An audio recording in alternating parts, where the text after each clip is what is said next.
Hello friends, welcome to my channel the சால்மே hobbies. நான் கார்த்திகேயன். இந்த வீடியோவில் நம்ம என்ன பார்க்க போகிறோம்னா, ஹை ஃபோக்கஸ் டிவிஆரை எப்படி ஃபேக்ட்ரி ரீசெட் பண்ணுறதுன்னு தான் பார்க்க போகிறோம்.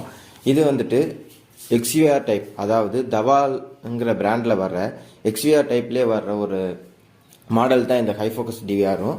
இந்த டிவிஆருக்குமே எக்ஸ்விஆர், அதாவது தவால வர எக்ஸ்விஆர் டைப் டிவிஆருக்குமே சேம் ப்ரொசீஜர் தான் ஃபேக்ட்ரி ரீசெட் பண்ணுறதுக்கு. இதை நீங்கள் கவனமாக கவனிச்சிட்டிங்கன்னா இதே மாதிரி தான் அந்த தவா டிவிஆரும் நம்ம வந்துட்டு ஃபேக்ட்ரி ரீசெட் பண்ணலாம். சரி, வாங்க எப்படி பண்ணுறதுன்னு பார்க்கலாம். ஃபஸ்ட்டு வந்துட்டு இந்த மாதிரி வயர் டேக் ஒன்று எடுத்துக்கோங்க. இது நார்மலாக வயரை டைப் பண்ணி வருங்களா டேக், அதுதான். இந்த தடவை எடுத்துட்டு ரெண்டு கார்னர்லையும் ஸ்லீவை எடுத்து இந்த மாதிரி லைட்டாக மடித்து வச்சுக்கோங்க. இந்த தடவை வந்துட்டு இந்த டிவிஆரோட போர்டில் நீங்கள் பார்த்தீங்கன்னா ஜம்பர்னு ஒரு இடம் இருக்கும், அதாவது இந்த டூனு போட்டுக்கோங்களேன், இந்த இடம் தான். இதே மாதிரி ஒரு டிவிஆர்லையும் ஒரு மாடல் இருக்கும். அதை நான் அப்புறமா அடுத்த வீடியோவில் டீட்டெயிலாக சொல்கிறேன். இந்த வீடியோவில் சொன்னோம்னா குழப்பிடும். ஆனால்